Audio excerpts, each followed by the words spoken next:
Hello बच्चों, कल की वर्कशीट आपने बहुत अच्छे से हल की।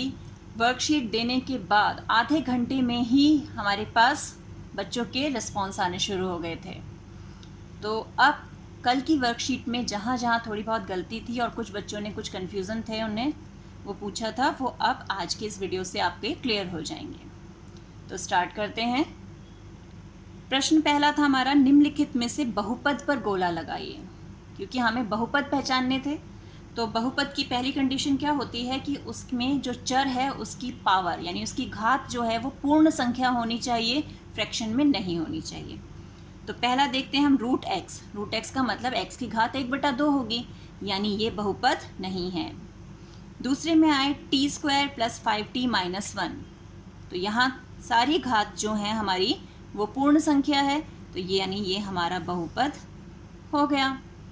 √3x² - 2x, यहाँ कंफ्यूज हुए बेटा। √3 जो है वो गुणांक है, घात हमें चर की देखनी है। चर पे तो घात पूर्ण संख्या है, यहाँ 2 है यहाँ 1 है, तो इसलिए ये एक बहुपद है।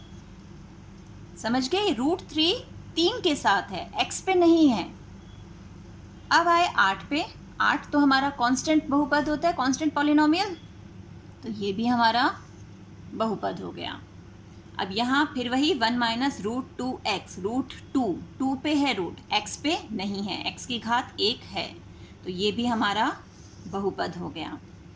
यहाँ क्या गड़बड़ की कि ये t और ये t कैंसिल कर दिया। ऐसे नहीं करना, ये t इन दोनों संख्याओं का, इन दोनों एक्सप्रेशंस का डिनोमिनेटर है, हर है, हम उसे कैंसिल नहीं कर सकते।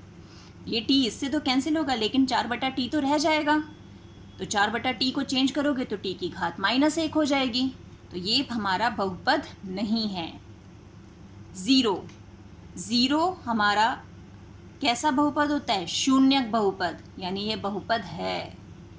और ये तो सब सही किया था, क्योंकि घात 1/2 है, तो ये बहुपद नहीं है। अब आते हैं दूसरे प्रश्न पर, सही व गलत का निशान लगाएं। x² + y + 3 एक चर वाला बहुपद है। तो मैंने बताया था चर का मतलब वहाँ पर अल्फ़ाबेट्स कितने यूज़ हो रहे हैं हमारे। अब यहाँ हमारे पास x भी यूज़ हो रहा है, y भी यूज़ हो रहा है, तो क्या एक ही अल्फ़ाबेट यूज़ कर रहे हैं हम यहाँ? नहीं, 2 यूज़ कर रहे हैं ना, तो ये एक चर वाला नहीं है, 2 चर वाला है। तो ये जो हमारा स्टेटमेंट है ये सही हुआ कि गलत? ये हो गया गलत।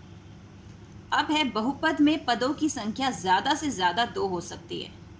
अरे बहुपद में तो 3 भी हो सकते हैं, 4 पद भी हो सकते हैं, तभी तो उसका नाम बहुपद है, बहुत सारे पद। तो यानी ये भी हमारा गलत हो गया।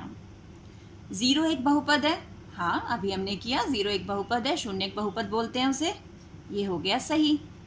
x = 1/x एक बहुपद है। अब x = 1/x, x की घात -1 हो जाएगी, बहुपद में पूर्ण संख्याएं ही हो सकती है, यानी ये भी हमारा गलत है।